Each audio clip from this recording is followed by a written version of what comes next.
a past client. And where this came from, and I think Jonathan mentioned before as he was introducing, some of you in the room may be from a maintenance background, some of you may be reliability, some of you may not know what reliability is really all about compared to maintenance. So this client of mine, they're a butter producer. So big factory produces butter. And I've been working with them for quite a long time in their maintenance space. And there we've been fixing up their CMMS, we've been writing preventative maintenance programs, lots of maintenance type activity.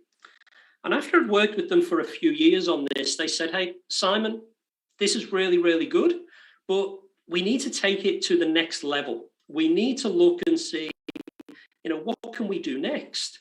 So I'm chatting to the maintenance manager and we said, look, it's all about this reliability piece. It's all about how do we take reliability and bring that into the organization. So we agreed on this, but the maintenance manager wasn't confident in trying to get engagement from the business. He said, look, I can't sell that to the executives in the business. I don't know how to. So we said, okay.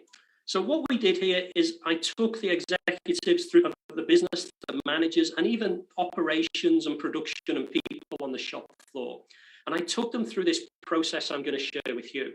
And by the end of it, and this was done over probably a 2-hour meeting, it was a big presentation. I'm going to share with you kind of the script of that meeting. Obviously, we haven't got 2 hours, so I'm going to go through it quite quickly.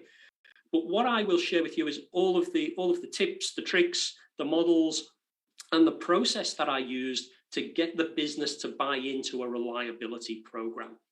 And you can use this, I'm going to use it as a reliability program. You might use it as a lubrication program. You might just use it as a one-off project that you would like to work on. Okay. So there's 5 points I'm going to share with you today. But before we get into the 5, I just want to clarify what we're trying to do here. This getting support and engagement for your reliability program. What it isn't is a way for you to sit and say, how much money will it save us? How many hours of downtime will it stop? That stuff is important. But what it doesn't do, it doesn't get people to buy in emotionally to what you're trying to do. And, you saw in the last presentation, it was all about teamwork, storming, forming, norming, and this builds on that. Yeah, because what we want people to do, when you look at all those things that were discussed, none of them were about payback, were they? It was all about mindset and engagement of the people. And what we're going to do this is, instead of being very analytical with spreadsheets, we're actually going to take your audience on a journey. So I want you to be thinking of this the way to approach this is to think, next week, I have to go into my boss's office and the boardroom is there full of people. And I've got to present to them my reliability journey and program. And I'm going to take them on a journey of explaining that, okay? Because what we're looking for here is a bit of emotional buy-in into what we're doing. Now, everybody's watched some good movies, I'm sure. We might go to the cinema, we might watch them at home, we might watch them on our phones.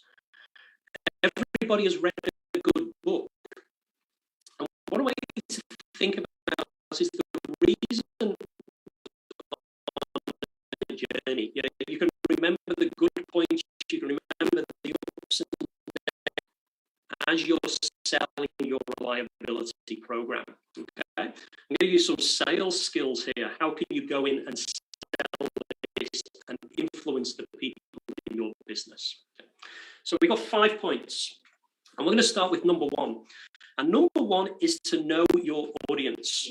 And I always love this picture because it's, first of all, but when people understand what is the language these people are speaking, and the model I'm going to share with you is called DISC. And many of you would have seen this before. And if you've seen me speak before, you certainly would have seen me use this model. Now, what DISC tells us, D is dominant, I is influential, S is steady, C is compliant. But don't worry about having to remember that. What DISC tells us is that there are 4 types of human behavior. And all of our behaviors fit into one of these 4 squares. Each person that we know has a preference, okay? So my preference is I'm naturally C.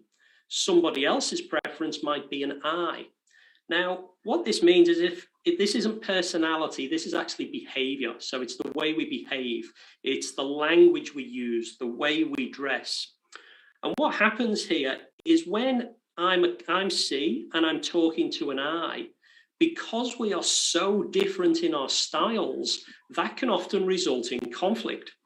And if it doesn't result in conflict, it can result in us saying, well, I don't really get that person. I don't quite know, I don't like the way they behave. They just seem a bit strange.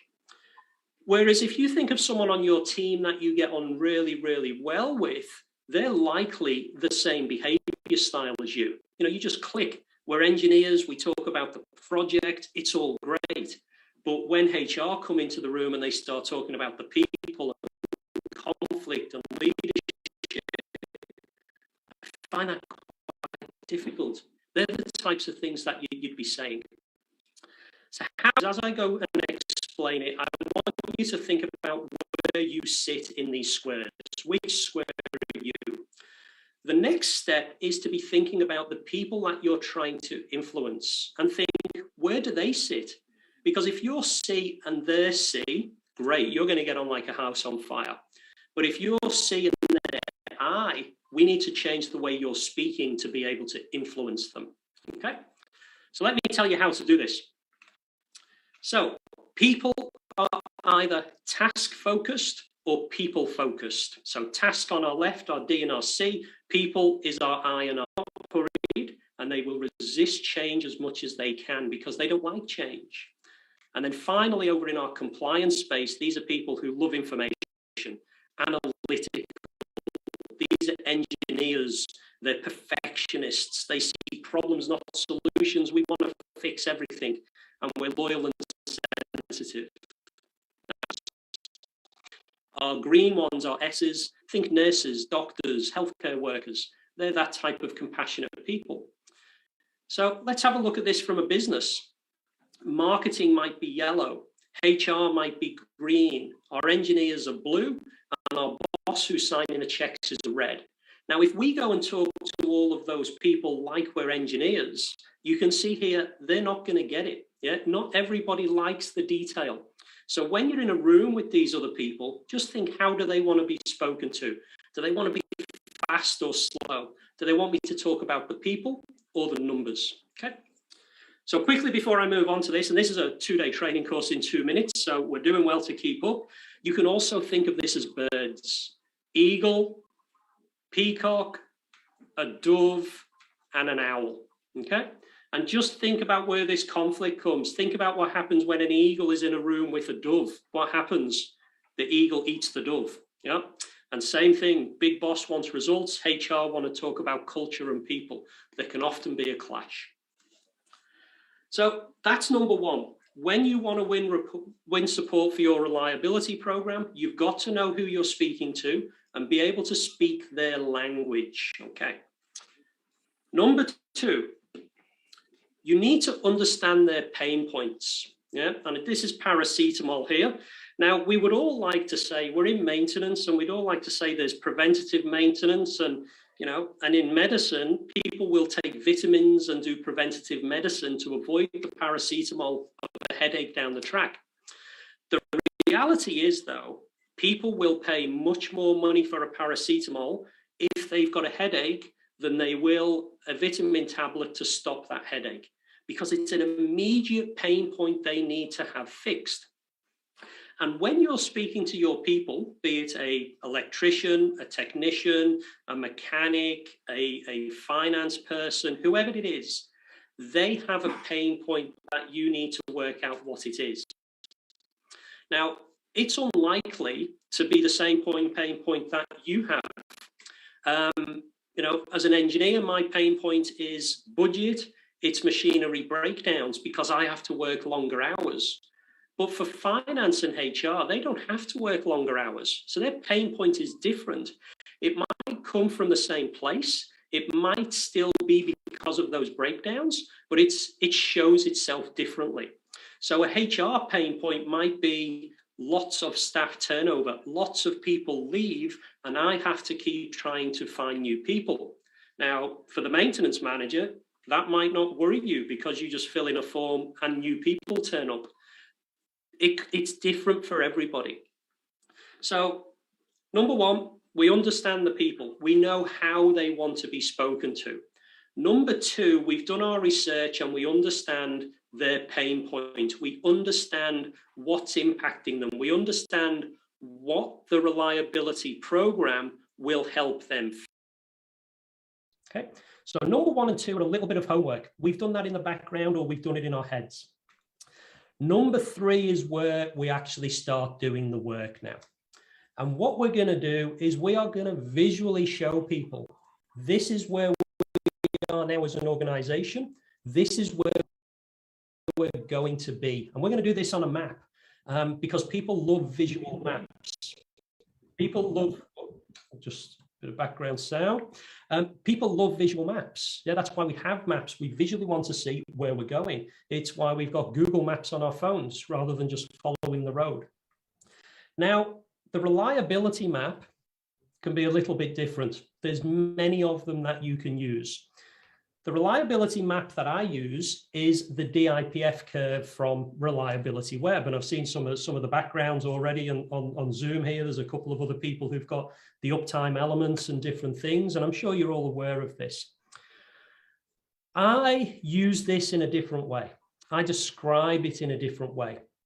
So traditionally, we know the DIPF curve as a very technical document that says, you know, our failure period, and if we do this, we can extend the period of the asset or the component.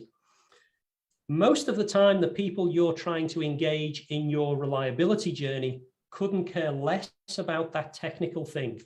So let me teach you how I describe the DIPF curve to them. And to do this, I'm going to slip into a little bit of role play. So I'm going to cut this short. This would normally be a 15, 20-minute presentation that I would do to a potential client, maybe. I'm going to go through this quite quickly, but you will get the idea of how I'm going to unpack it. So I'm going to do it in role play, and I'm going to imagine I'm in a boardroom trying to get engagement for my reliability program. Here goes. Good morning, ladies and gentlemen. So today I want to talk to you about getting support for this reliability program that I've been talking about. And I'm really passionate about this because what I want to be doing is just improving the business. And I want to use this model to show you where we are from a maintenance perspective. And I want to show you where I'm going to take this organization over the next 3, 4, maybe 5 years. So what we've got here is along the bottom of our graph here, we've got the age of our assets or our equipment. And on the left-hand side, we've got the impact on operations, where 0 at the top means if this thing happens, there's no impact on operations. Down at the bottom, 100%, all our machines are stopped and we're not producing anything anymore. Okay. So at the very early stages of our journey, and this is what the business was like when most of us came here, most of the problems we had were what we would call run to failure. And right the way down at the bottom of the curve is our catastrophic failure. And our catastrophic failure is, you know, this is when something happens, the machinery stopped. The first time we find out about it, the machine has stopped. Now, that's not a good place to be. So as we started to improve things and talk to our operations people and our technicians, we managed to move up this curve a little bit. So now, you know, we were at point number 2, which meant when a component was starting to fail, then hey, someone would tell us about it. So the equipment's still running. Maybe it's a collapsed bearing or a hot motor. It's still running, but it's failed. We need to get in there and change it quickly. So this was the first sort of 6 months of my journey here with this business. What we did last year is we started to branch into our preventative maintenance space, didn't we? And you'll all have heard me talk about the preventative maintenance program we've rolled out. And what we've done here with this preventative maintenance program is it's scheduled, you know, every week, every month, we've got our technicians going to inspect things, and that's all very helpful. And on our curve here, what you can see is the curve's very steep because this was a lot of hard work. But we've actually moved from, say, 30% of our problems stopping machinery to now maybe only, 60% were, now only maybe 30 or 40% of our problems actually end up with a breakdown or a failure. And that's because of our preventative maintenance system. What our preventative maintenance system has helped us do is actually detect these failures early. So that's what the PM system's all been about for us. But, and this is where we are now, okay? This is where we're sitting now. We're on this curve. We've got a PM system in place, but we're still having lots of breakdowns, okay? Now, just jumping out of role play a second, at this point, normally what I would start doing is talking about who's in the room. So if there's a finance person, I might be talking about how expensive these breakdowns are, how expensive the preventative maintenance program is to run. If there's HR or leadership in the room, I'll be talking about how frustrating this is for the people. So we're working on both sides of the DISC profile. Okay, back into the room. So this is our preventative maintenance program, and it's not ideal, but I want to share with you now what are the next stages over the next few years for this program I'm suggesting we run. Well, the first one and the most one that you would have heard about is this predictive technology. And predictive technology, let me in a nutshell tell you, it takes our visual inspections and it automates them with a sensor or a piece of machinery. That's an easy way for everybody to understand. But what we're still doing, our predictive maintenance buys us more time. Yeah, our impact on operations is much, much less now. Businesses with lots of predictive technology, they don't have anywhere near the amount of breakdowns that we need. They do much less preventative maintenance, which makes it easier on our people as well. So predictive is great, but it's not the best, is it? It's not the best. So we're going to go through this journey. We're going to go through that stage, but pretty soon I want to come out the other end of predictive. And sitting on the other side of predictive is what I'm going to call precision maintenance. And precision maintenance ultimately is doing the right things well first time, keeping our machinery clean, engaging our operations personnel, great commissioning and installation, good lubrication practices. This is what we want to be doing in precision. And we have to go on this journey. We can't just jump straight in there. We need to go through some of these steps first.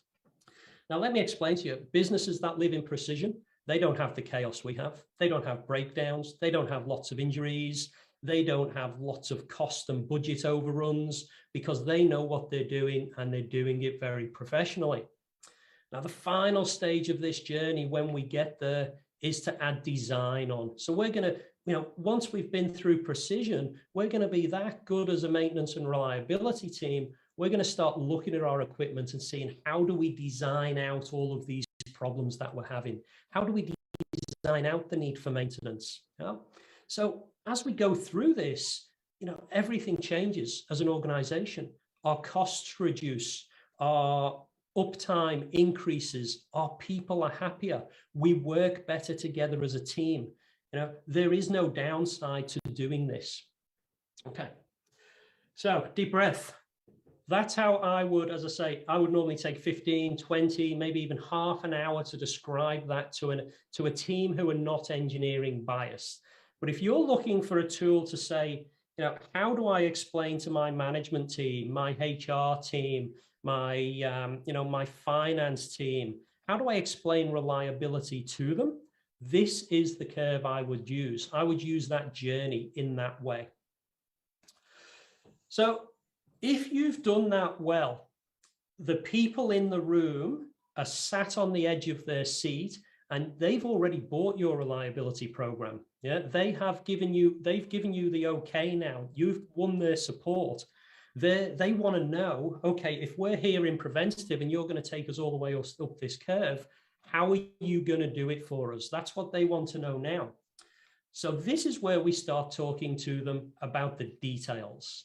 They want to now know, what are all the details in this? How much is it going to cost? How much work's involved? If there's a high C behavior style in the room, they're just, tell me, show me all of the details, show me the Gantt chart.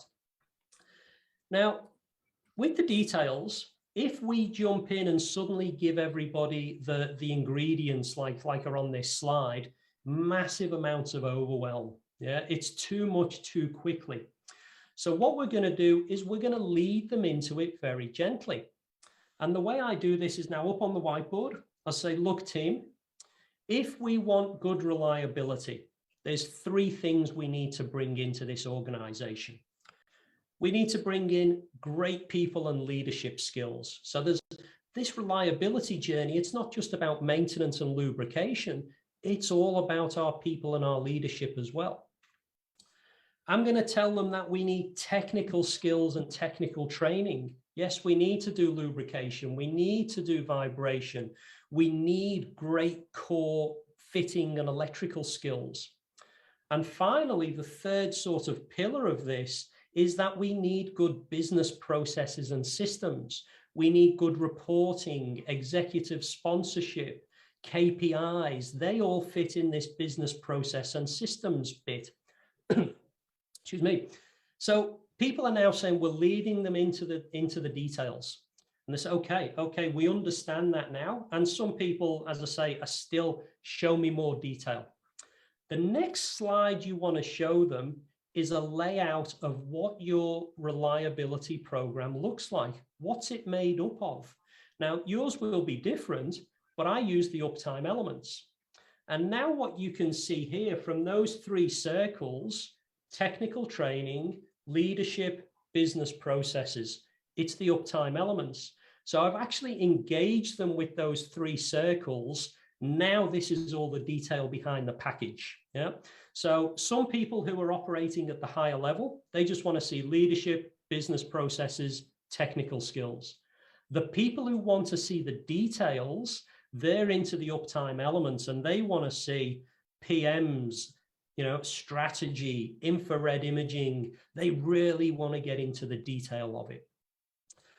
So this now, again, let's picture ourselves now, we're back in the boardroom.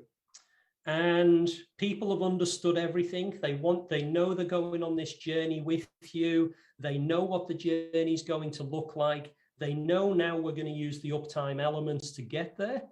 What's their next question? Well, the next question is going to be, what does this look like? How much is it going to cost?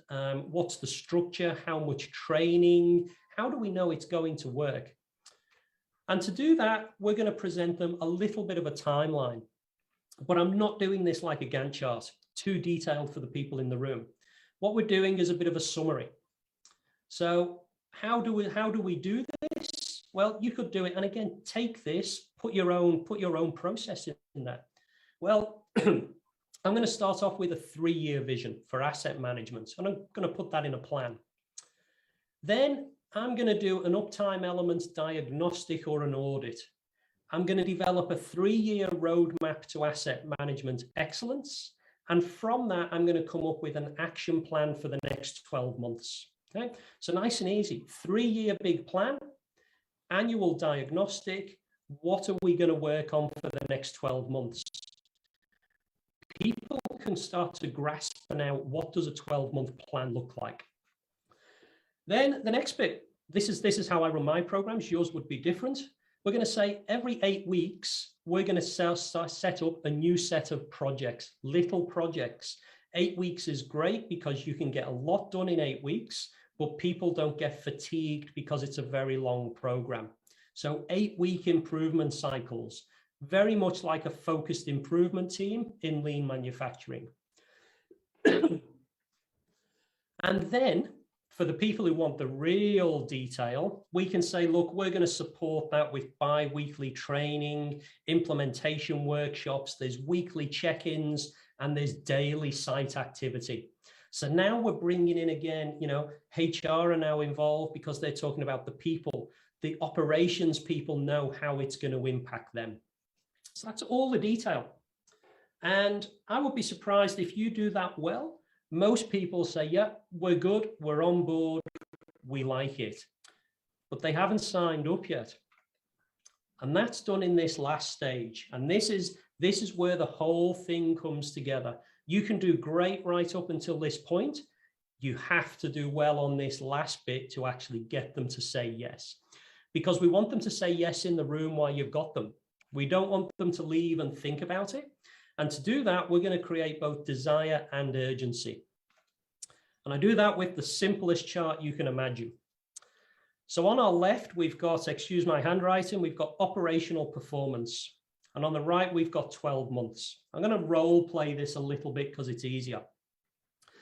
So team, you know, we've been working on this for years now. You know, we've been ticking along with maintenance and fixing things, and we haven't really improved a huge amount. But what I'm really worried about, the world is very different now. And I think in 12 months' time, there's going to be 3 types of businesses left. And we've got our option to choose which one of those we want to be. The first type of business is the business that's not going to do anything over the next 12 months. Yeah, they're just going to sit there and they're just probably going to do, maybe they do the same things, but they're not going to do anything new. And these businesses, they're going to go out of business because their operational performance is going to disappear. The second type of business, look, these are going to do some things. They might try a little bit of training. They might do an improvement project here and there, but they're not going to do anything sustainable. And where they're going to be in 12 months' time is exactly where they are now. Nothing would have improved, yeah, but they would have put a lot of effort in. And my challenge to you in this room, looking at this program, is that if we do the same thing we've done for the last few years, this is where we're going to be, because what we've done hasn't worked. And it's time now to make a change. It's time to say, we're going to adopt our new reliability program. It's time to say we want our operational performance to improve over the next 12 months and onwards into the future. And if you believe the program I've just shown you will work, let's decide now how we're going to make that happen. And at that point, while you're there with them in the room, and obviously your language and the way you say that will be slightly different, but you're really looking for agreement to say, let's move this to the next stage. And that, ladies and gentlemen, is how you will definitely get support for your reliability program. Again, I'll summarize, it's not about return on an investment and justification. It's about taking them on a journey, knowing that your audience, speaking to them in the right way. It's about understanding how your reliability program will help them personally, help them in their role. Know where you are visually, show them the map. Everybody's comfortable with a map and GPS. That program, you know, in our case, the DIPF curve is our map. Share the details and drive some urgency and desire for the program. So it's been an absolute pleasure to share with you, as always. My name is Simon Murray from Your Maintenance Coach. Feel free, you can connect with me on LinkedIn. You can visit the Your Maintenance Coach website. There's some resources there. And I would love to hear from you in the future for anything. If there's questions you have you don't get a chance to ask now, please feel free to connect online. Otherwise, I'll hand back to Jonathan and the team to see if the technology works for questions. Otherwise, to hand on to the next speaker. So thank you.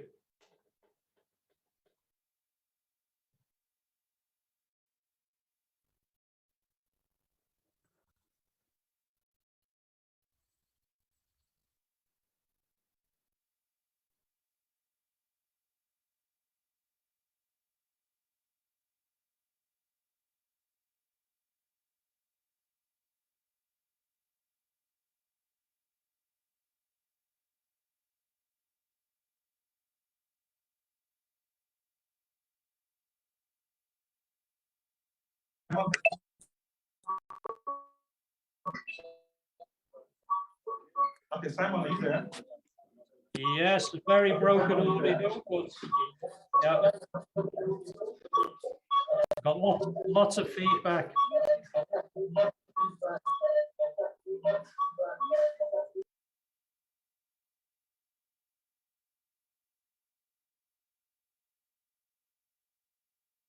Simon, can you hear me now? Yes, that's a little bit, that's better. Okay, great. Any question in the room? Any question in the room for Simon? Let me see your hands up, please. Okay, Steve, number one. Who else has a question? We'll take questions from those online as well. Any other question in the room? I want to take the numbers now. Steve, go ahead. Yeah. Okay, Simon, let me appreciate you for the topic you discussed with us, getting support for your reliability program. But I want to take you to top management, which I think is part of the problems most of us that are seated here.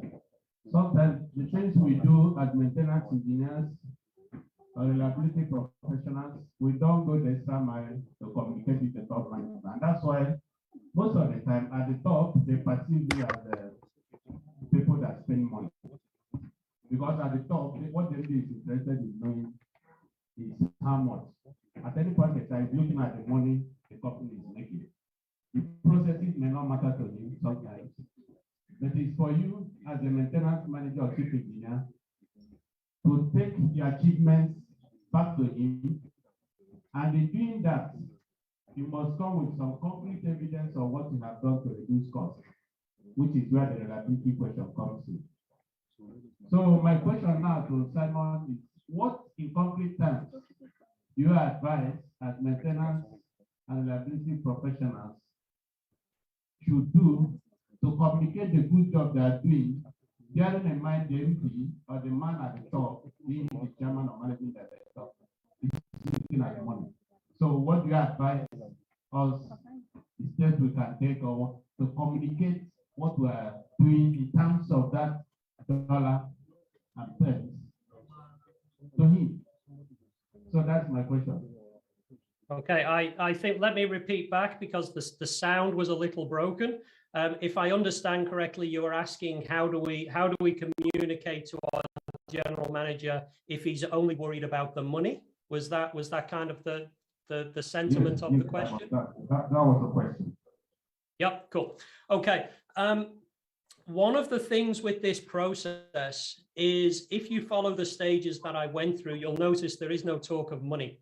What we want to do first, when this comes down to basically some good sales training. And what happens is when we buy something, we buy with our heart. We very rarely buy something, especially if it's like a luxury item or it's a special treat. Most of the things we buy, unless it's, most of the things we buy on kind of impulse and with heart. Only then, secondary, do we look at the price. Now, often what we do with people who are only interested in the money is we actually try and start the conversation with the money. What I would encourage you to do is go through the conversation with all of these things I've just shown you first. And what you will find, not every time, you will find that the amount of people that ask how much and challenge and can we do it cheaper, that actually, it takes down some of their defenses. They're much less likely to have that conversation with you. Because all of this that I've just shown you, it's kind of emotional language, and we're trying to influence people. We're not trying to justify it. When we start a conversation with the justification, that's immediately where their mind goes. So there are some people. So to answer your question in a quick way, the way I deal with people who are only interested in the money is to go through the process I've just shown you, because there's no money discussion in it. And if they engage in the process and along the way they're agreeing, for them to say no at the end it doesn't sit well with them. So, obviously you can't get to the point where it's very expensive. It's still got to benefit the company. But yeah, use this process as much as you can, and you'll find that there's much less money conversations. So I hope that helps. I know it's not the answer you were looking for, but I think this will definitely help. Lots of emotional conversation. Thank you, Simon. Okay, you want to add something? Provided the right answer, but let me take it, let me extrapolate it on the lubrication side, because in the course of the presentation, remember the made mention of lubrication a couple of times. I'm coming from that angle of the profession, being lubricant marketers. Sometimes, like I always tell chief engineers and maintenance managers when I engage them, every 1 hour you extend their life of oil tons the tangible benefits they can document higher improvement. And you can't get it unless you have a maintenance record. That's why sometimes as mobile, we come to you and we want to engage you in any engineering service projects. We're interested in knowing how you document maintenances you do with your assets. And it's through that documentation we be better placed to pick the extra mile will work together with you to achieve and convert it to Naira and Kobo, and that gives us the privilege most of the times to sit with top management to make presentations and they see the efforts maintenance people are doing.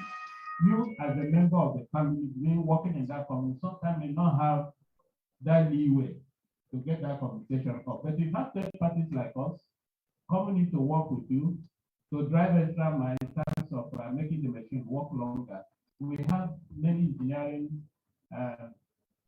formula we can use. Every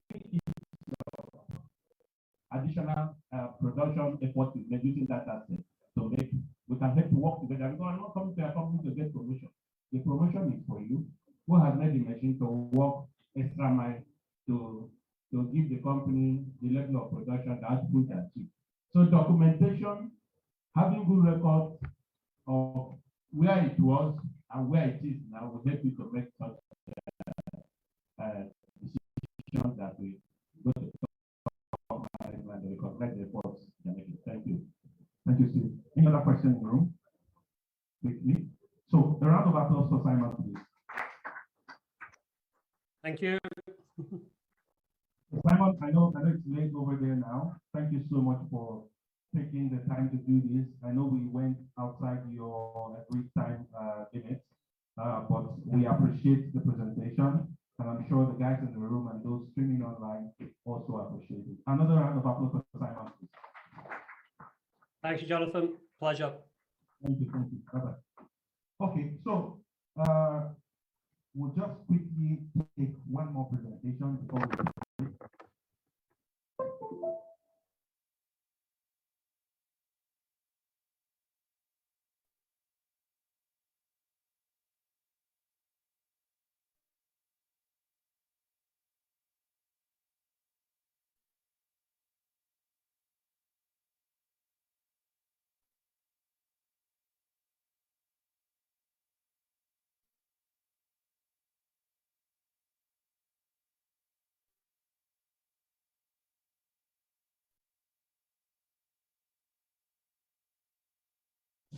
And we've spoken on the phone several, but it's the first time we're meeting in person. I'd like to welcome to the podium. no round of applause.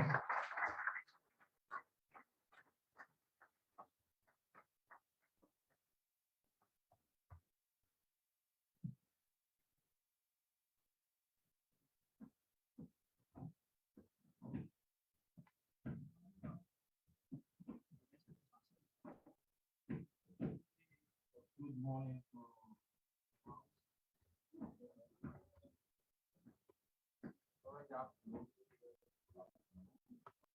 Thanks for that. Correction.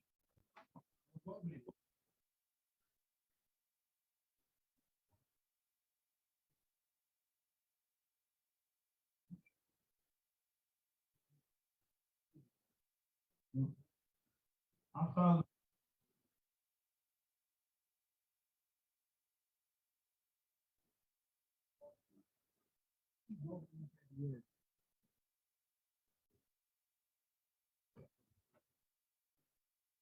hello.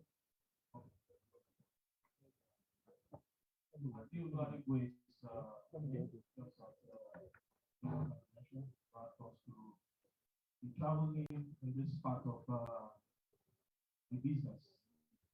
And so I'll speak here about the opportunity of working with him, and I can attest to his wealth of experience which I've leveraged on, and I'm still leveraging. After all said and done by Simon, AK, even the MD, I was wondering, I really need to do anything because it's pretty much, it's like my slide was reeled out by them all.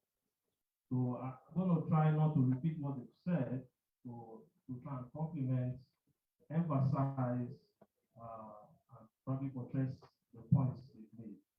And it only goes to show that there's that sense of alignment into what reliability is all about.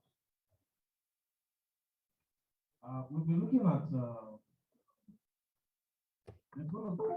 let me ask, is there anyone here who doesn't have any engineering or technical background?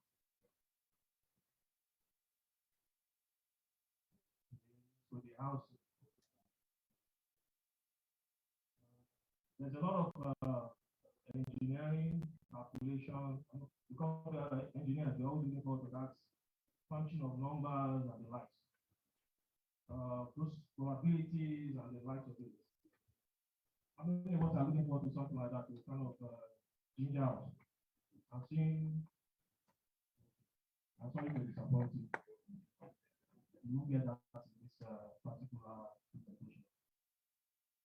We're going to be looking at the path to that much sought after reliable access. They're wrong how you sustain it when you get it. And that will be covered under the reliability culture. What is that backbone of getting to that Jerusalem or the promised land? The concept, the very salient concept that will also give you that enabler in the journey towards that. The introduction we had, I want to just build on that. I'm actually now with Solution Company Limited after some over 20 years with ExxonMobil, ESSO, I'm not sure what the mention is. But basically, right now, I'm the Chief Value Officer with Solution Company, the pioneer asset value solution provider. A couple of words, the asset value solution provider. It's all also embedded in what we're going to be looking at, which we've been talking about from the start of this presentation. I mean, the product of the Greater Caucasus, I think the ND was from there, but I think we have to develop as well as great appetite.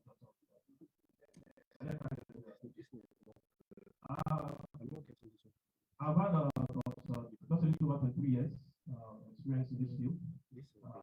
Comes across from project management, people development, as facility, bottleneck, troubleshooting. It's not really only that privilege. And by extension,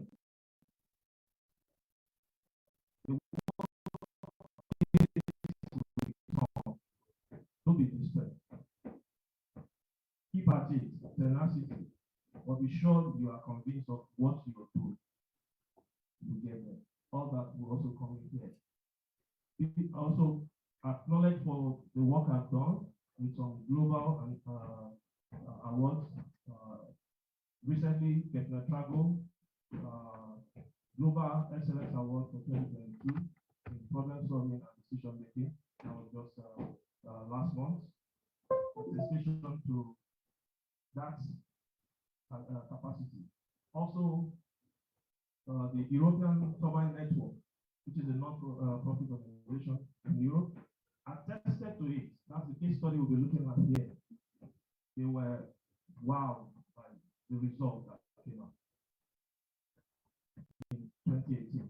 That was also a global recognition of network.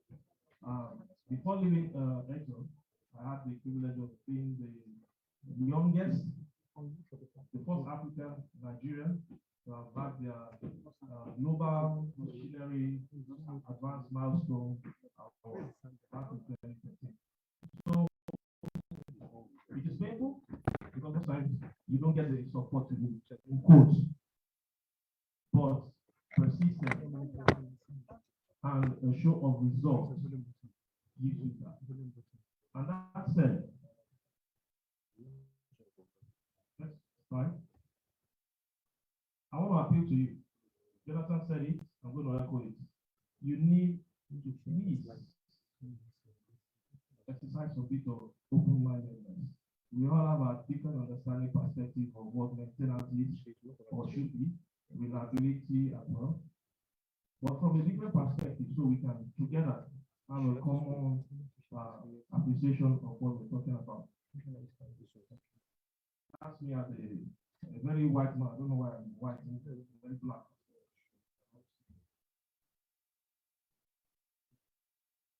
Next slide. Okay. I thought maybe my thumbs up would be.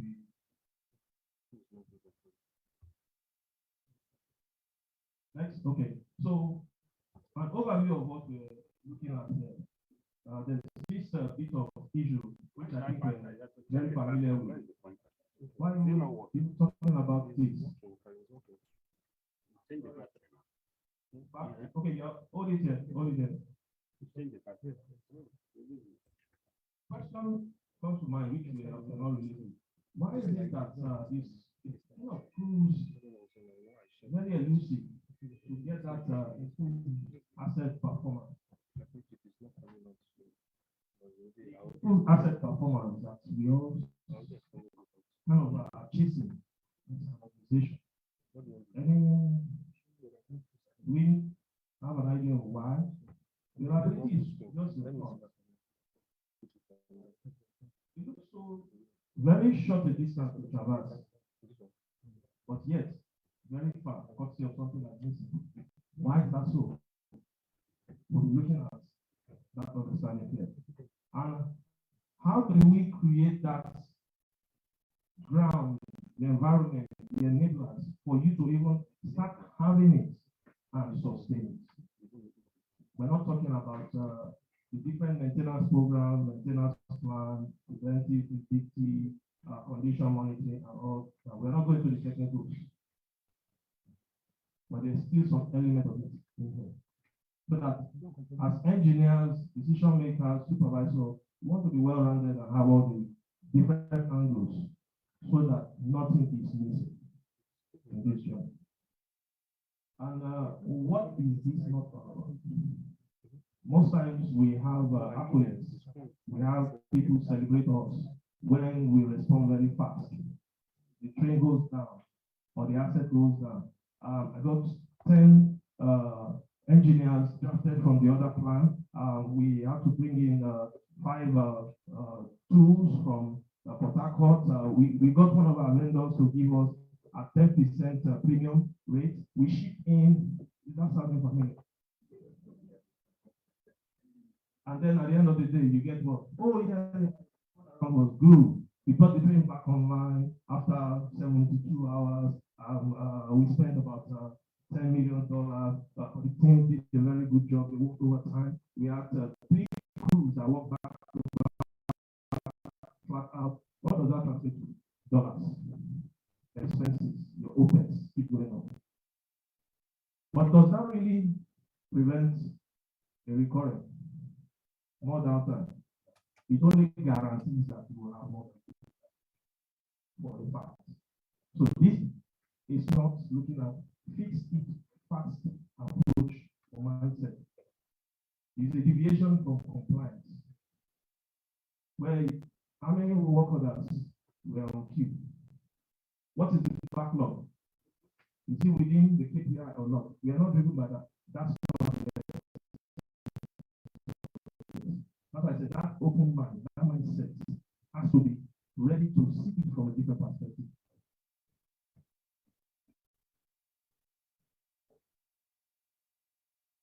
Sorry, can I have some of the points?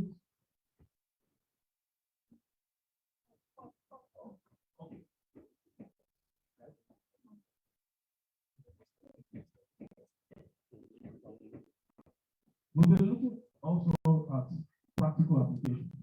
So it's not just another theory that someone is throwing at you. I will bamboozle with you all the nice stuff, but you get to the field, you're practical.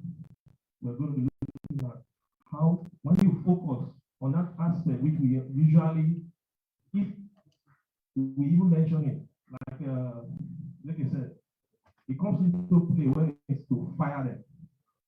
That's usually when that focus comes to for fire them, competency issue. That's when that comes in. The people. How do you even regard the people? It comes into play here.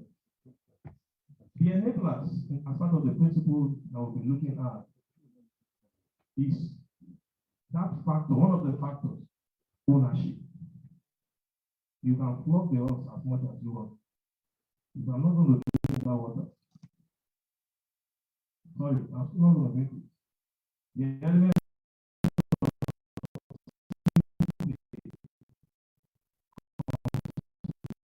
does it feel or see any need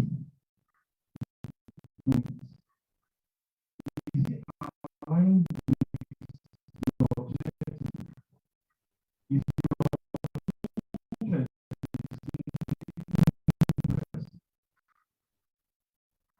How is that a clear line of sight between all stakeholders, all reliability stakeholders in that entity? Let me put the question. Who are the reliability stakeholders in your organization or in any organization for that? Any takers?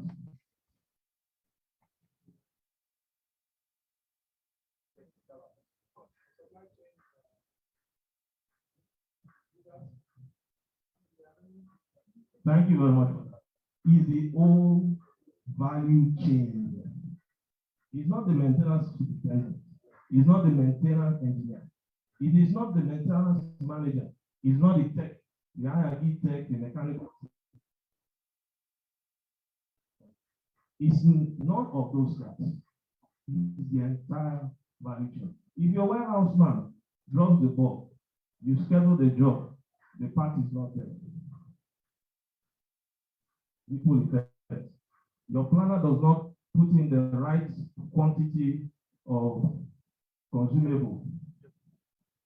The operator in his own schedule did not factor the time it will take him or her vis-a-vis other jobs, has his own part. Your procurement guy, your buyer, everybody is the last sense of ownership. So break the vicious cycle, which pretty much the bulk of the organization not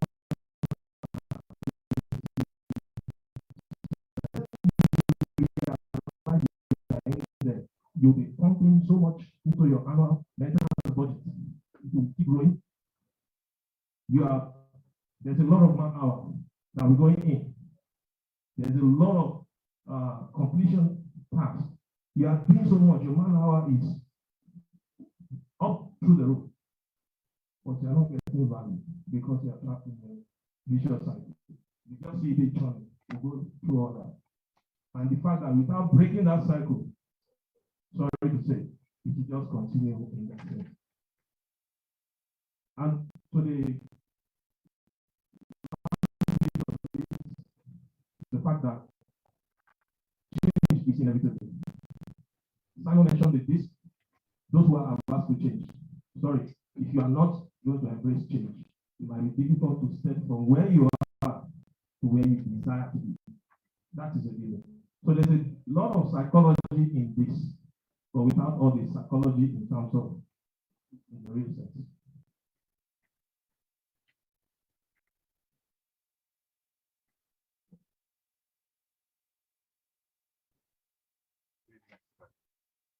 finish from that. So to help us quickly, like I said, don't mind. Most of us already are familiar with reliability. We'll do a little bit of check on these samples so that we're all on the same page. So that by the time we arrive here, we will all have a common appreciation of what reliability culture really is and what reliability culture is not. So when you see it, you sense it in your organization, you can step back and say something needs to be checked here.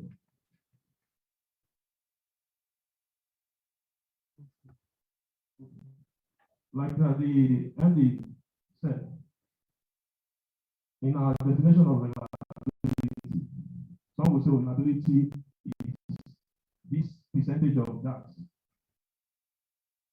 Basically, as a culture, reliability is just that process, means, method, way of doing your business, whatever your business is, be it operation, be it hotel management, be it logistics, irrespective to achieve the desired objective. Because at the time you were designing your plants, your asset, the train, whatever it is, you designed it because it was an investment for you.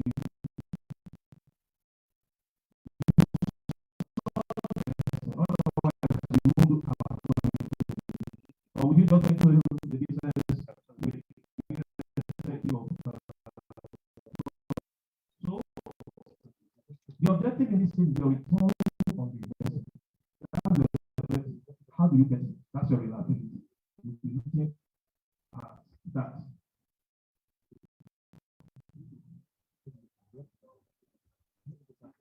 Culture. Couple of things I want us to look at in terms of definition of culture. And these are all definitions you can Google from Webster, from dictionaries and psychologists. Sets of values, attitude, perception, behavior. Please, what exhibits these features? Another one looks at it in a different time. System of shared traditions, values, beliefs, yet again, that have great, it's not just an effect, great effect on how people behave. When you see the way an organization structure works, Becky also gave you some insight into that. It has a significant effect. And Edgar, in his work, he's done an extensive work on this. A psychologist, by the way.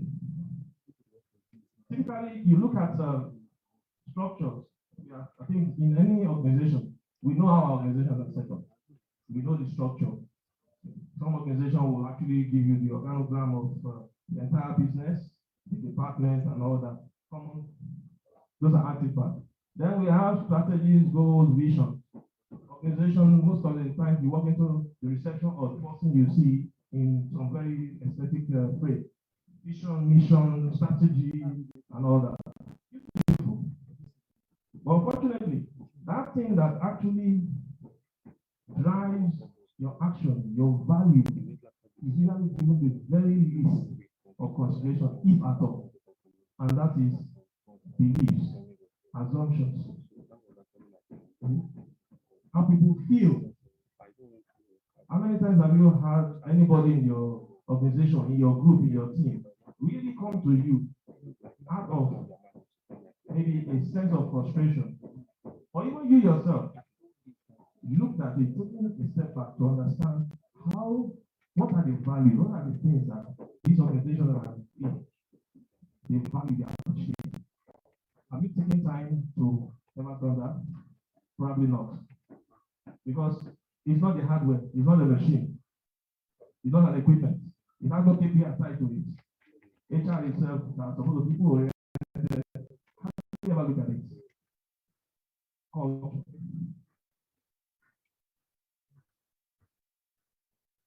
The other is value. Like the definition we saw, lasting beliefs, strong influence on people. The definition is common belief of section of people. Your organization, your department is a section of people. You are also an ethnic group. You are the mechanical or the I&E. You are a group. You are an ethnic group. You are the heavyweight lifters. If it breaks, you fix it. You are the ones that don't have a time off. If it breaks at 1 a.m., they call you, you have to respond. Production must go on. Business organization. So don't see it as a very big entity before value comes in. It cuts across from just within your work unit, your work group, your section, your department, before it goes all the way to the group. So it's basically the same thing.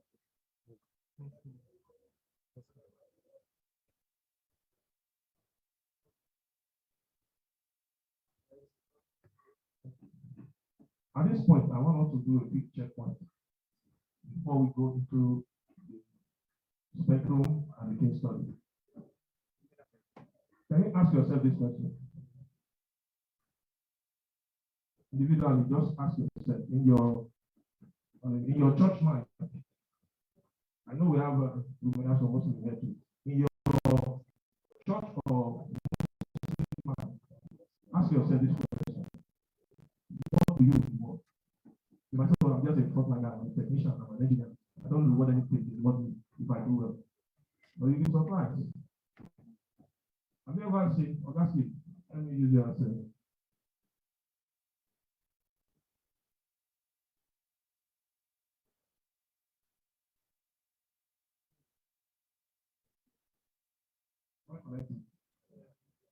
What did I just do?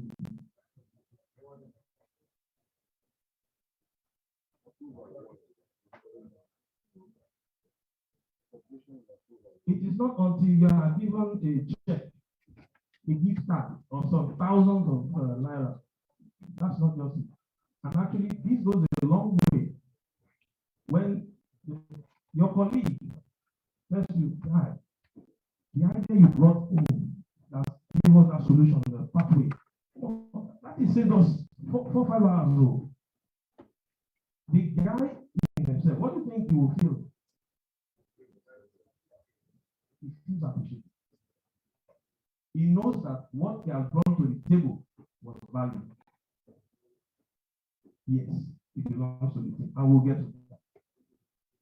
Yes. So if we are waiting for that commendation letter only, that award celebration in a big, then we are really missing the essence of reward. As a peer-to-peer, we reward ourselves. As a supervisor, you reward. As a manager, you reward. Those are the more visible ones that we are used to. But this goes a long way in terms of, and then we talk about assets. I like the way Simon put it. I did a bit of exaggeration here because I needed this to be written here boldly. That is usually the smallest aspect of when you look at your assets. The ones we all are familiar with, the parts, the facility, because it's physical, you can see it. It's big. You can see your process, your system, you have a fantastic system. Because as an asset, it means it has value, actual value. That has actual value. Or it has potential to deliver value to you. Now we're getting closer. When we talk about your asset performing, what does that mean? When you say my asset is performing. Sorry? Even an asset that is only 20% of time is making money.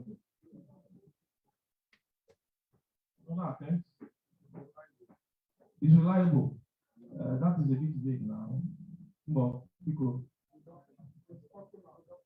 it's productive. It's making profit. That is not closer to it. It's maximizing return on investment. Because the objective we started with, your return on the investment. If you are not maximizing it, then really, should that business still be running? If you are just barely breaking even, should it be? If all you are doing is just, you put in 20 million at the end of the day, by the time you settle all your overhead, everything, it just balances. or maybe just marginal profit. Is that really worth it?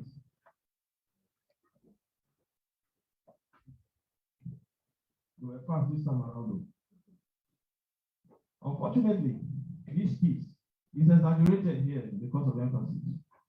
It's the smallest in the intersect of all the assets that we have.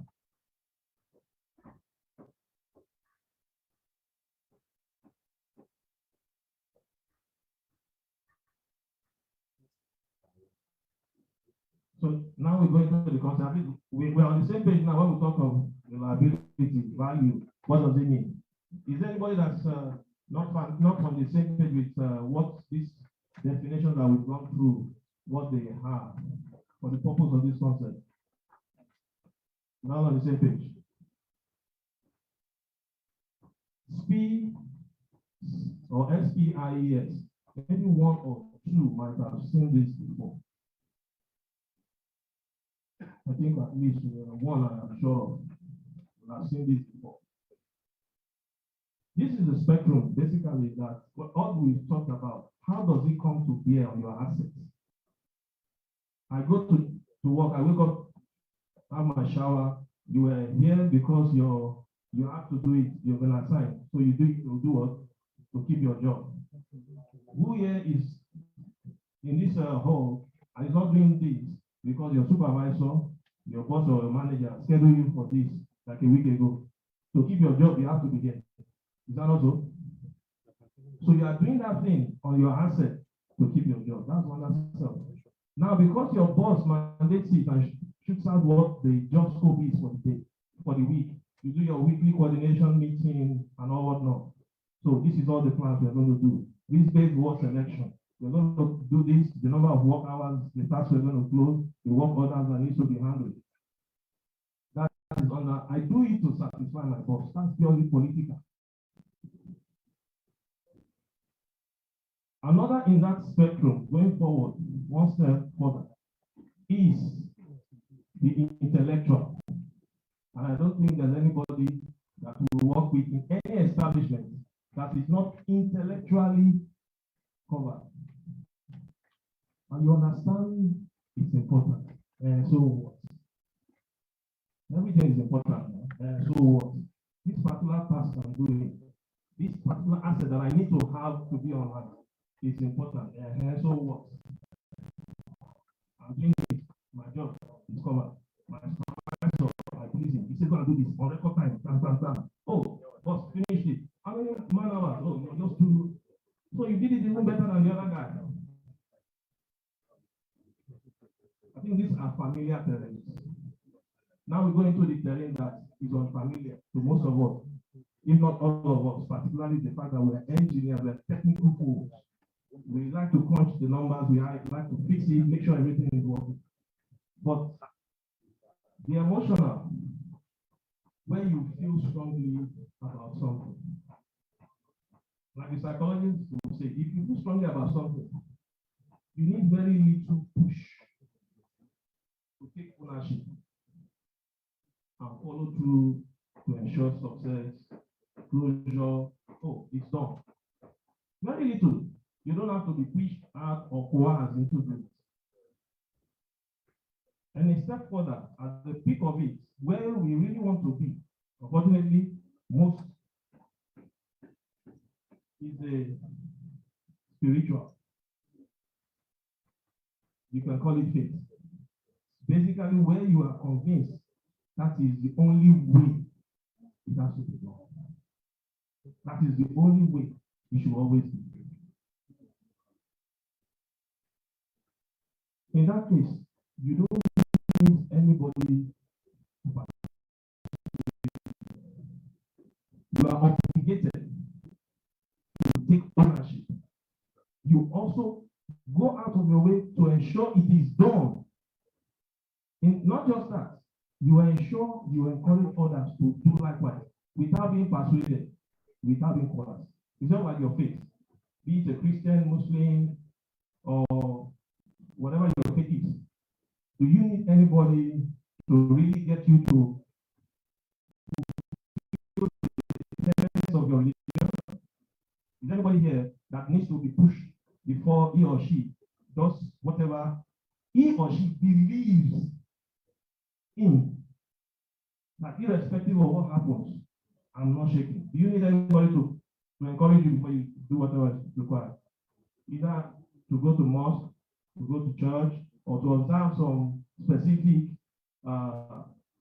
level of display of your faith, your belief. That is the level which the SPIES spectrum really advocates. I will look at that in terms of how that, in practical terms, brings to bear that asset improvement. This, like I mentioned earlier on, that vicious cycle. This is where most find themselves, in this circle. Yeah, and it's characterized by high downtime.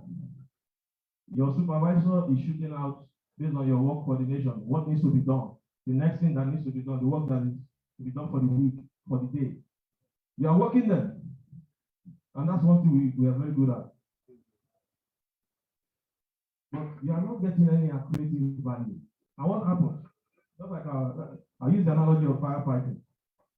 So you have a building that is burning, your firefighter comes in, and I respect our firefighting a lot because those jobs they are doing is not my job. So you're a firefighter. Let's assume I'm leading the firefighting group. We get in there. There's fire here, here, here. We go here. We bring it down to a level where it's just minor smoldering. You're not seeing any more fire, as it were. It's now smoldering from burning to smoldering. You move on to this other guy. Let me quickly douse this guy. By the time you are bringing it down, that guy is rekindling. This guy is still burning. There are other fires. Is there any plant, any process, any facility where there is only one fire at any given time? Fire now not in the military fire set. We do firefighting. Is there any plant where you only have one fire to contend with? Please, anybody that has, I want to know that plant, please. But it's only one issue, one fire that you have in the old drain, in the old facility or whatever. Please, anyone? I wish maybe I was going to get something there so I can learn from that location how they do it, where they can only have one fire. You are fighting fire. Other fires are coming up. By the time you know it, the one you thought you had put down, you have to go back to it, and the next one, and the next one, and that is basically what characterizes the life of most of us. This guy seems to have a mind on his own. Case study. Quickly, we'll look at this. Let me ask a question. For an asset where the uptime is somewhere here against a stewardship of out there, how pathetic is this situation?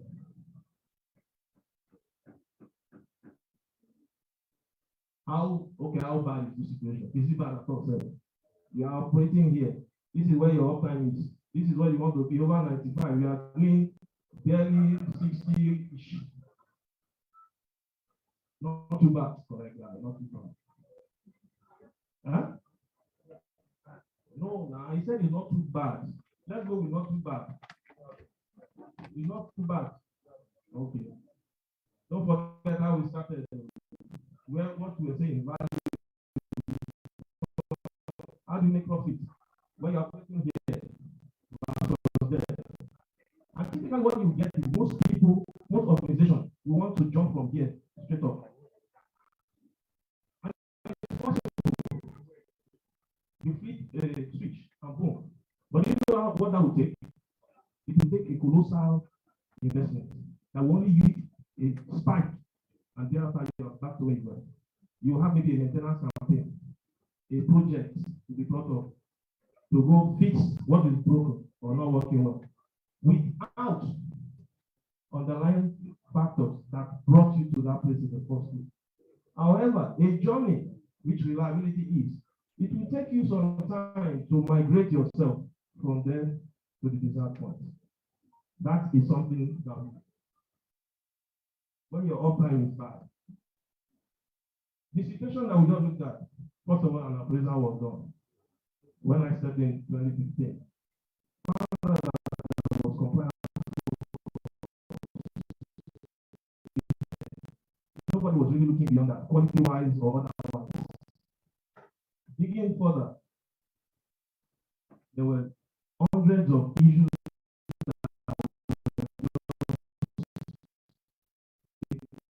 that you can just try to imagine. You have inventories of issues that are there like snakes forever. And a lot of the work, like we did with the analogy of the firefighter, you just go back to it, you back to it, you keep going back. Avoiding a lot of energy. The strategy based on that, first and foremost, since we identified this cycle of flow of the defect, without breaking this cycle, everything will do. You think you will get to the point where you have high pain. This cycle has to be broken. First and foremost, it has to be broken. How did we break that? The transition from non-value to affective value. A lot of the speakers already talked about that. To break it and sustain it, for another day, but basically, I'll summarize it in these three. Your team overrides and is superior to your individual members of the team. Does that sound familiar to what we can do? Your team members must be seen and heard, where their contribution matters and they feel that they are part of the success story and adding value to what is going on. That gives you line of sight to the objective, where they see out what they are doing. The KPI they are pursuing, which is their own KPI, because the front line doesn't have KPI. Their own is they have tasks to complete. The supervisors, superintendents, are the ones that own the KPI, which the manager will have to see what. They need to see how their work lines up with those and the big picture. Like we mentioned, the entire value chain needs to be involved. That line of sight, and it's a known fact that the highest level of business objective is achieved when there is a line of sight to the overall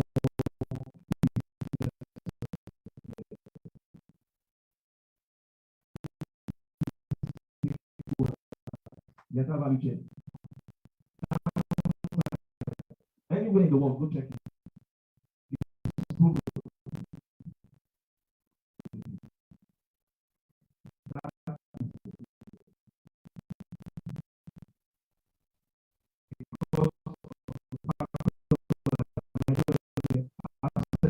Management policy with the buying of the leadership, because you can't get that done without that buying. By the time you got the assets, in this case, the people, don't forget the asset we are talking about is the people. To demonstrate that level of ownership and commitment, guess what happened? It's broken in years.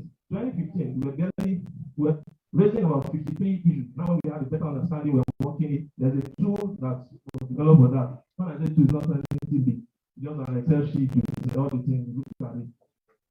We were close to about 33 issues. As the number of issues kept going down, we were doing what? We were closing out more issues. We were killing more fires, burying them completely. We're exceeding our target in terms of that. And what did that translate to? What did that translate to? We exceeded for the first time in the history of that plant. You always say, oh, it was not designed properly. You know, the first what is the easiest thing that's always blamed or at fault when you are sub-optimal? The design factor, design error, installation error. There's a particular word. All these things you are saying ties to one thing. God bless you. The equipment is unreliable. It's always the that equipment is unreliable. The train is not performing. It's unreliable. Why? Because that's the easiest thing. You cannot defend yourself. Can you speak? It's not reliable. End of story. Everybody takes it and go with it. That's it. Simple. We exceeded, based on this, when we got our assets in terms of people to start operating at that level, we exceeded stewardship for the first time in the history of the plant. It was not same year, not 2015. We started at 2015. You can see, most people, when they see this, they're like, 2015, you're even worse off than 2014. 2016 was marginal, and so what? But look at it, because it is a journey. It took a gradual effort, and this was unprecedented. There was a lot of global accolade that was given to the team, because we decided to do away with individual. When you celebrate one person, the rest of the team, how do you think they feel? We eliminated about 90%, actually 90 plus percent of all the threats, the issues that were in the facility, in the assets. Look at the savings we had, over 180 kb oil equivalent. It was not easy to miss. 12 million in savings on maintenance. Maintenance was, I know we like to do the work, but if we can save the work so that you can do something that is more value added on the front end, far better. Here's the interesting thing. I had to put this lab based on looking at also what Simon said. Would you believe this if you had seen it? The last piece here. $0 OPEX cost added. This was achieved over a period without a single added cost. The resources that were used were exactly the same workforce, the same team that was existing. No single added cost. We did not change the maintenance program to say go from this, that, because the appraisal did not indicate that. And that's one of the other things which I, by virtue of my own background and training I do, is understand what is the issue. We always quick to say, is the maintenance program? Is this because we are emotional people? Those are easy things to generalize and quickly pick. But this level, no wonder the accolades that was given globally, and how were you able to do it? It was first unbelievable. But the numbers don't lie. The facts are there to see. Without spending a single kobo, without changing anything, because usually when you get such a thing, it's, oh, we got to change this, we have to set up this thing, we have to, before you know it, your value goes up in terms of cost. Your fat budget is fatter. Then we have to explain to management why we spent this much, and the results, if anything, is even worse off than where we started. That was not the case there. I said we don't have any equation. I lied. I lied. But we will solve this equation. Is there anybody here that can solve this equation right now? Guys, we are engineers now. We are tech. We are the best brains now. It's very easy now. Huh? If I define the parameter, I'm already giving you the answer. Reliability culture is a function of people and values. This man, you saw the script before the exam. Exactly. He just summarized it. I think I can shut down right now because he just gave it. But how did we arrive at that? That is it. Based on what we've gone through, I believe we have a better understanding of what the reliability culture is. It is not maintenance. Most times we try to maintain our way to reliability, fix it faster than the last time, have more resources, spend more time. That's not reliability culture. Reliability culture is that mindset where you go with, I want to improve on what I have. If I improve on it and I don't do anything to keep it there, what happens? So I need to be able to sustain it. That mindset within the team is very key. And all what we've seen right now in a very compressed format, because the asset management policy side of it is the psychology of reliability. It's a presentation on its own that we just went through on how to break that vicious cycle and sustain it thereafter. Culture is a function of value. You need to have that paradigm shift from where you are. I think it was Vicky that said it, doing the same thing over and over and expect something different. For us to move from where we are to where we desire, that has to happen. That paradigm shift of doing the right thing all time. Value. Without people, you can't get it.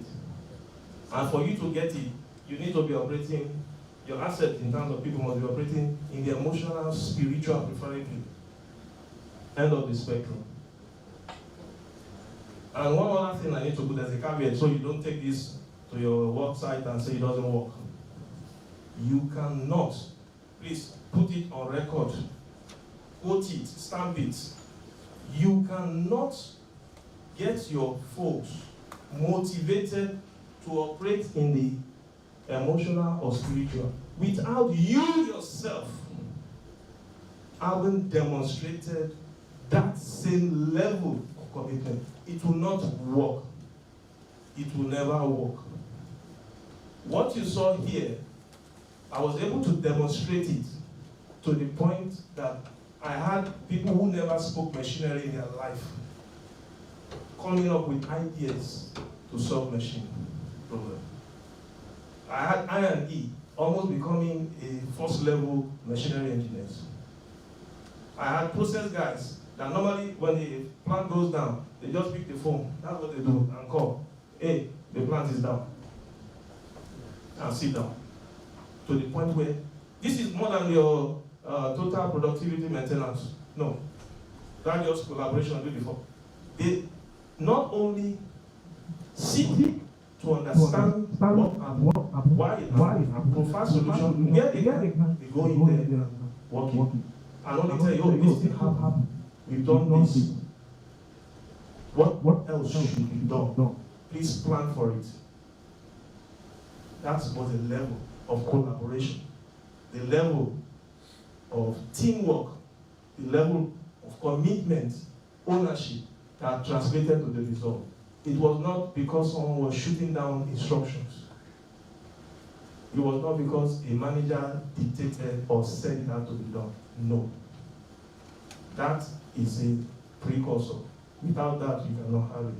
So back to that checkpoint question. Please, what do you reward here? Some of us are familiar with F1 or NASCAR, the Daytona 500 or 200 series. Let's say we go into the pit stop. Tell me, here, there are 121 people, aside from the technical team that are on the console. What do you reward here for turning around this car in less than 3 seconds? Team spirit. The moment you say, okay, no, this guy did exceptionally well with a particular tweaking, or he saved a 0.00001 second by his own action alone, this thing is already gone by the next pit stop. Because you damage that team spirit. You damage that togetherness. Remember the 3 I mentioned in brief, just to talk about the asset management policy. The team is recognized individually as part of a team. And you see that when they declare the result, the team, they also make use of it. Consciously or not, they say the team. If you watch the Formula 1, even though it is Hamilton or Leclerc that wins the race, they'll tell you, oh, the pit stop was excellent. It was 0.01 shaved off the previous. They don't say, this particular guy did so well, or did better than before, or averted, and no. And the drivers too, when they come out, they say, thanks to, there's no driver that has won a race a section or the championship, that will come back and say, I did know. The first thing they do is what?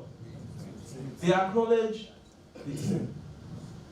The manufacturer, when they win as well, the first thing they do is the team. Every other thing comes secondary because they know the power of that team, the individuals that come together to make the assets what it is, to give you that desired output, which is your return on investment, your profits, your optimization, the uptime you require, the availability you are looking at, which all comes to talk about that thing called reliability. So reliability is not this percentage of that. Reliability is a totality of which the human asset is most times forgotten, but very, very key. Thank you.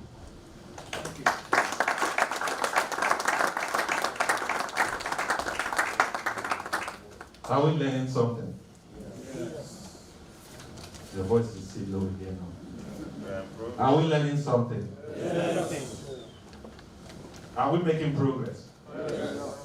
So I think one of the most important things I personally picked this morning is, looks like all through the morning we are talking about human what? Human.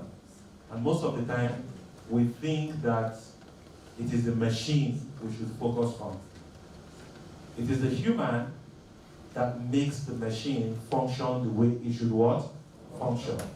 So when you talk reliability, you talk maintenance, you talk asset management, most of the time our brain goes to a plant or what? An equipment. And unfortunately for managers here, sometimes it's easier for us to churn out the funds to buy equipment worth thousands and millions of dollars, but very difficult to churn out 50K, 100K to train the people that will manage the machine that is worth millions of what? Dollars. So we have untrained people managing millions of dollars, damaging the equipment, and making you spend even what? More. So when you hear that saying that people are your greatest assets, I'm going to say no, it's not people. When you say bring the latest technology, they are willing to buy. When you say the turbine has failed, the money will come out to do what? But 12 months ago, we said these guys need to be upskilled to XYZ what? Level. And guess what? We said there's no what? No budget. There's no budget for it. But when the problem comes, what happens? Budget suddenly what? You can only perform to the level of the expertise of your team. If you have a mediocre team, what will happen? You are going to have mediocre what? Processes. So if you see a plant that is always in reactive mode, just know that we have reactive what? People. Because sometimes the team might even know better, but the resources for them to do what they need to do is not made what? Available. That's what I'm saying reliability is. Everybody's what? Business. Thank you again, Mr. Adeolo. I know, can we take one question? One, we are absolutely out of time. One question. Online or offline? Do we have a question online? Hello, I'm online. Okay, go ahead. It's just that my concern is that network has not allowed me to follow up seriously. So I don't know if there's any way I can get the slides. Thank you. Okay, Mr. Adeolu would, but we'll work on improving that network. It's been a battle all morning. I'm expecting that after lunch, we should be in a better place. Thanks again.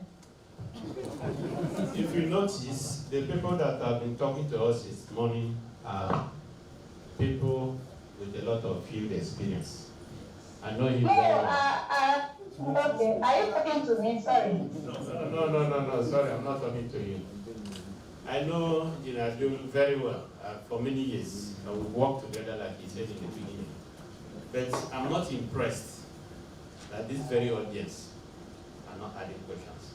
and not asking questions. We've done this program. We've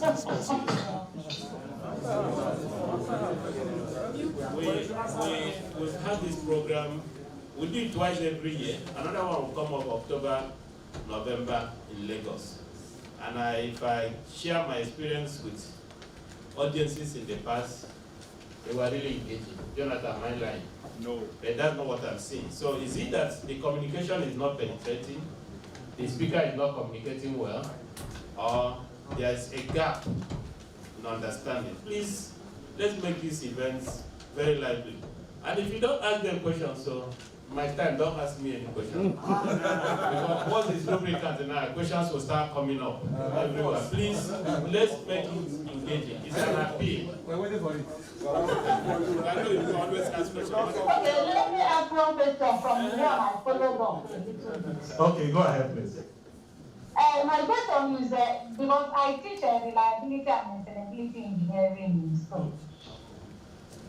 So when we were talking about reliability culture, I was looking at if there is any reliability curve of which any organization or department will be following. So that once you look at the curve and with the parameter you have, taking it with the parameter you have in an organization, is there any curve like that you can use to be checkmating reliability of any organization or department or unit?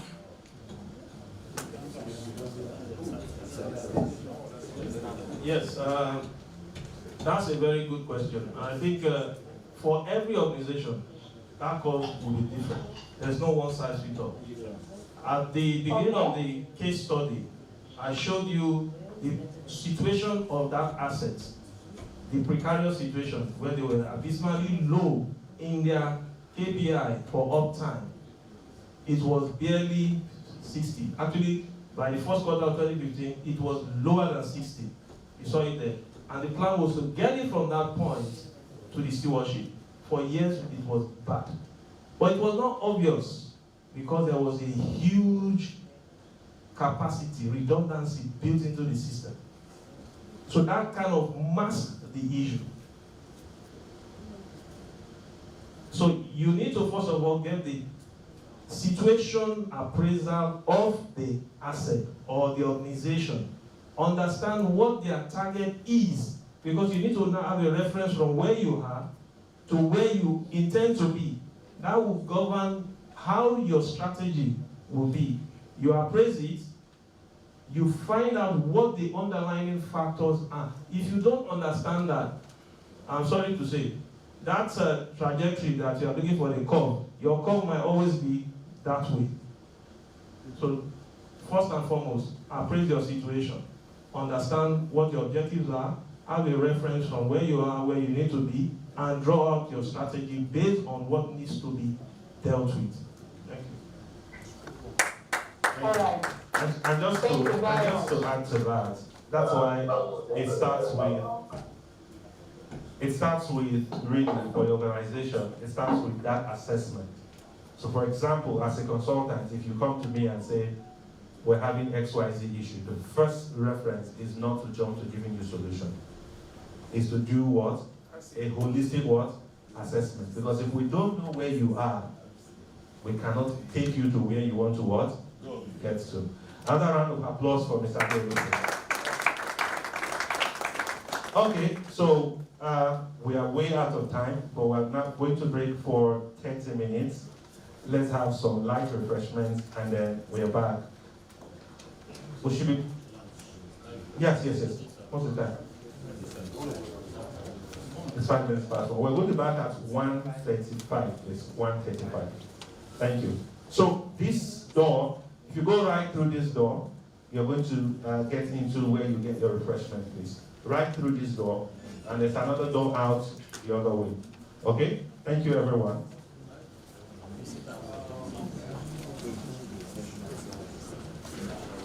Thank you.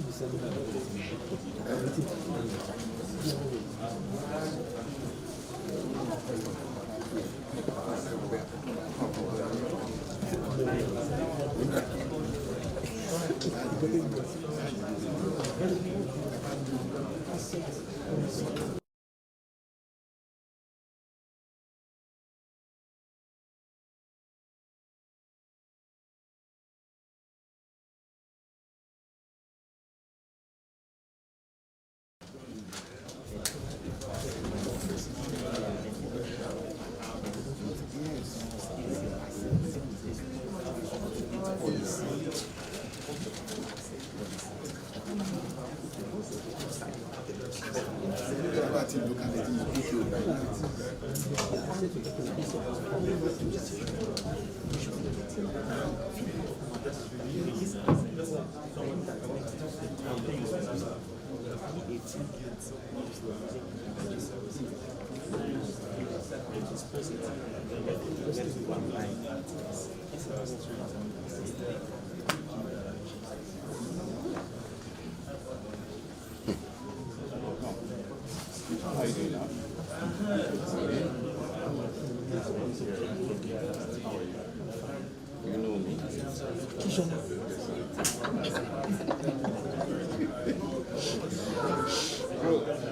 are you doing?